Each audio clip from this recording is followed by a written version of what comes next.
परिषद घेण्याचं कारण म्हणजे काळजी राष्ट्रवादी तालुका अध्यक्ष शरद पवार गटाचे तालुका अध्यक्ष विजय सिंह गोलेकर यांनी जी पत्रकार परिषद घेतली, पत्रकार परिषद मी त्यांना प्रत्युत्तर देते की राम शिंदे साहेब जे आरोप केले विरोधकांनी ते मी आरोप फेटाळून लावते। विकास कामाला सांगायचं गेलं तर राम शिंदे साहेबांनी अमृतलिंगाचे 25 वर्षात रखडलेलं काम त्या ठिकाणी पूर्ण केलं व त्या ठिकाणची हजारो हेक्टर शेती ओलिताच आली। सरकार दवाखान्याचं काम राम शिंदे साहेबांनी केलं, बस स्थानकाचं काम राम शिंदे साहेबांनी केलं। मी सरपंच झाल्यापासून राम शिंदे साहेबांनी अनेक अंतर्गत रस्ते ब्लॉकचे काम राम शिंदे साहेबांनी दिले। असे विकास कामाचे काम जामखेड तालुक्यात व खर्डा शहरात असे भरपूर काम राम शिंदे साहेबांनी केले। समोरच्या आमदारांनी फक्त आरोग्य शिबिर वगैरे घेऊन चॉकलेट वाटण्याचं काम केलं।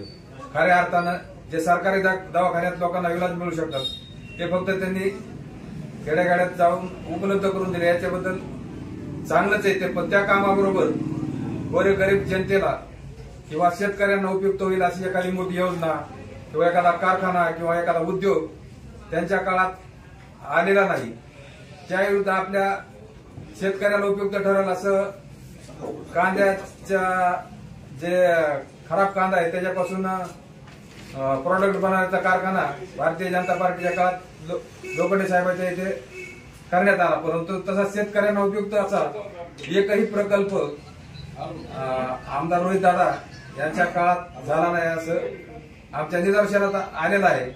परंतु ते फक्त हवा निर्माण करून मतदाराला आकर्षित करण्याचं काम करतात। त्याच्या मुद्द्यावरच मी निवडणूक लढवणार आहे आणि 1 लाख मतांनी मी निवडून येणार आहे आणि पुन्हा मीच आमदार होणार आहे असं रोहित दादा म्हटले होते पत्रकार परिषदेमध्ये। मी विजय सिंह सांगू इच्छिते जी त्यांच्या घराकडे जाणारा रस्ता आहे असा निकृष्ट दर्जाचं काम त्यांनी त्या ठिकाणी केले।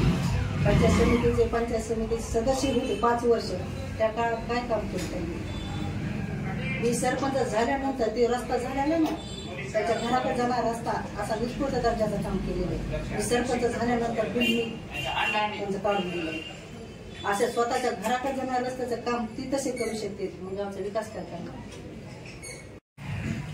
विजय सिंह गोलेकर यांच्याच वार्डात 20 लाखाचा निधी राम शिंदे साहेबांनी टाकला। त्यात रस्त्याचं 10 लाखाचं काम आहे, स्मशानभूमीचं 10 लाखाचं काम आहे। ते थोड्या दिवसात काम चालू होते। मराठी शाळेत एक वर्ग खोली नव्हती, शिंदे साहेबांनी शिफारस केली, त्यांनी ती वर्ग खोली सुद्धा मंजूर केली। आमदार राम शिंदे साहेब मंत्री असताना त्यांनी अनेक विकास कामं मंजूर करून आणले आणि रोहित पवार यांनी फक्त नारळ फोडण्याचं काम केलं। खरं तर राम शिंदे साहेबांनी खर्डा शहर व तालुक्यातील विकास कामातून चेहरा मोहरा बदलण्याचं काम केलं। राम शिंदे साहेब यांच्या माध्यमातून केलेले काम सरकारी दवाखान्याचं इमारत, स्टँडवरची इमारत, खर्डागडा सीतारामगडासाठी भरपूर निधी दिला, ऐतिहासिक किल्ला त्या ठिकाणी त्यांनी निधी दिला, अमृतलिंगाचे कामं केले, अनेक गावाअंतर्गत रस्ते मंजूर केले, ब्लॉकचे काम त्या ठिकाणी केले व आता जी मंजूर केलेले काम आहेत, मी सरपंच झाल्यापासून मंजूर केलेले कामं मराठी शाळेत मुली वर्ग 1 खोली, कोष्टी गल्लीत अंगणवाडी 1 मंजूर केली, भीमनगरची अंगणवाडी, मेन रोडचा रस्ता 18 लाखाचा, बाबळे चौक ते जहीन चौक 10 लाखाचा, कायगाड झारा स्मशानभूमी 20 लाख रुपये, ग्रामपंचायत मागील रस्ता 10 लाखाचा, चौक सुशोभीकरणासाठी 10 लाख रुपये दिले, सकट वस्तीसाठी 10 लाख रुपये दिले, अण्णाभाऊ साठे भवन 25 लाख रुपये दिले। असे राम शिंदे साहेबांनी कामं मंजूर केले आहेत।